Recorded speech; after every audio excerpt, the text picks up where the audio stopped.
A tense and at times witty exchange unfolds as John Kennedy presses Fed Chair nominee Kevin Warsh with blunt questions about independence, ethics, and political pressure. Senator Kennedy? I want extra time, Mr. Chairman. I know, sir. I know. Consider these 5 minutes a parliamentary inquiry. Professor, what's a sock puppet? I heard the reference from Senator Warren. Yeah, earlier. what is it? I'm not sure I know. Okay. I think it's that thing you stick your hand in. Yeah, kind of like this. Yes. What's a human sock puppet? Isn't a human sock puppet somebody who'll do what somebody else tells them to do? I think that's what the senator was trying to suggest. Are you going to be the president's human sock puppet? Senator, absolutely not. Are you going to be anybody's human sock puppet? No, I'm honored the president nominated me for the position, and I'll be an independent actor if confirmed as chairman of the Federal Reserve. My friend, Senator Warren, and she, as my friend, suggested that, I wrote it down, you will use your power, you might use your power to bail out your friends if they get in trouble, kind of like President Biden did with Silicon Valley Bank and Signature Bank. She didn't say the last part, I just did. Are you going to do that? No, Senator. Okay. The ethics folks, they've cleared you, but they've said you got to sell some assets. Is that right? Yes, sir. Okay. And these assets that you have, you can't just hold a yard sale, can you?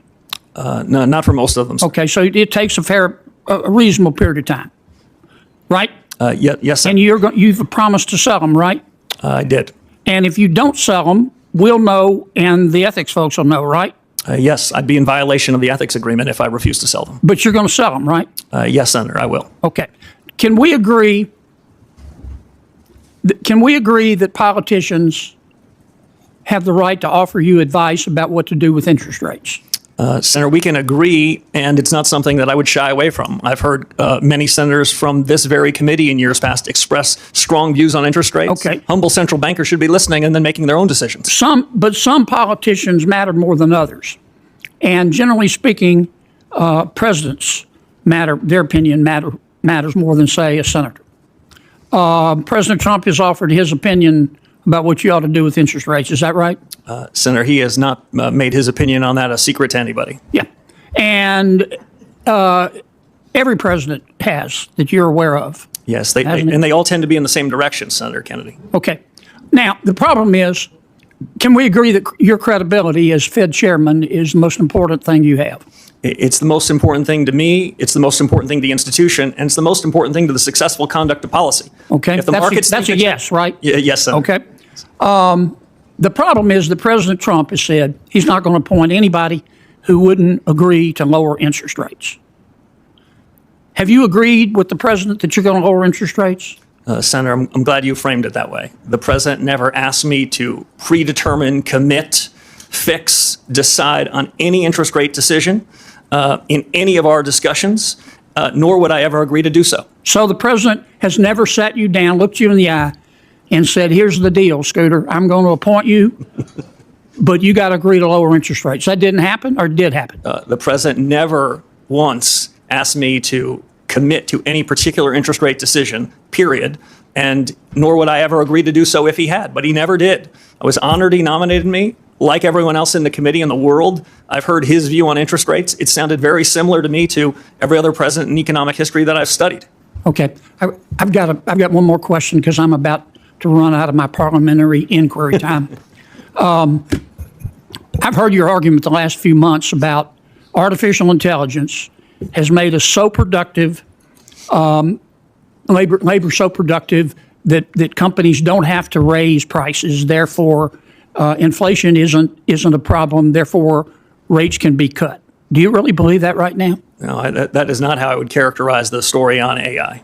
Okay, but you've said what I just said, haven't you? I have said that this is the most disruptive moment in modern economic history in the U.S. and the world. I've said that artificial intelligence, AI, okay, let me stop you because the chair's going to cut me off. Oops, sorry. Here's my worry, that a lot of this stuff about artificial intelligence making us more productive is a bunch of hype by people who want to sell stock in an IPO. Okay, I'd be careful there. Yeah. Thank you, Mr. Chairman. I'll get to my 5 minutes in a little bit. So you come back about midnight, sir. We'll go ahead. Start all over again. Brand new day, sir. Brand new day. Thank you for your patience. The exchange opens with Senator John Kennedy using humor to frame a serious concern, whether Kevin Warsh would act independently or be influenced by political pressure. The sock puppet line, while light on the surface, cuts directly to the core issue. Can the Federal Reserve remain free from outside control, especially from the White House? It's a question that has long defined debates around central banking. As the questioning continues, Kennedy pivots to ethics, focusing on Warsh's financial holdings and his commitment to divest them. This is more than a procedural check, it's about trust. For someone in a position that can move markets and shape the global economy, even the appearance of a conflict of interest can undermine confidence. Warsh's assurance that he will comply with ethics rules is critical, but Kennedy makes it clear that accountability doesn't end with promises. It requires follow-through. The conversation then sharpens around interest rates and political influence. Kennedy directly asks whether the president has sought commitments on lowering rates, a concern that goes to the heart of the Fed's credibility. Warsh firmly denies any such arrangement, emphasizing that he would never pre-commit to policy decisions. This moment reinforces the idea that the Fed's independence isn't just theoretical.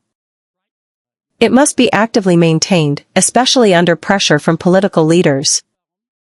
Another dimension of the exchange explores economic theory, particularly the role of artificial intelligence in shaping productivity and inflation. Warsh describes AI as potentially transformative, suggesting it could strengthen the economy and ease inflationary pressures. Kennedy, however, voices skepticism, warning that some of the enthusiasm around AI may be exaggerated. This reflects a broader uncertainty about how emerging technologies will actually play out in real-world economic conditions. In the end, the exchange blends humor with sharp scrutiny, offering a revealing look at what's expected of a Federal Reserve chair. Independence, integrity, and sound judgment are not optional, they are essential. Kennedy's questioning underscores the stakes, while Warsh's responses aim to reassure. For viewers, it's a reminder that behind every policy decision are individuals whose credibility can shape the direction of the entire economy.